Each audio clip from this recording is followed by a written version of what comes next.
While the charger is protected by multiple levels of safety, such as intelligent jumper clamps that protect you from any power surges, short circuits, and reverse polarity, it's important to use safety practices as instructed in this video and your manual. Getting started.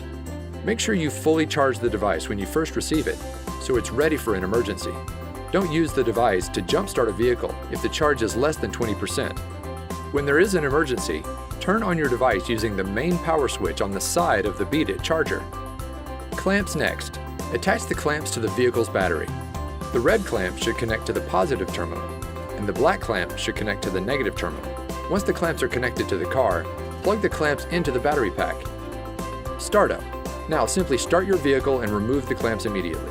If your car didn't start, remove the clamps for 10 seconds, reattach, and try again. There's no need to wait to start the car once the clamps are attached. It's that easy. Just turn on the battery pack, attach the clamps to the car, plug in the clamps, and start the car. Safe travels!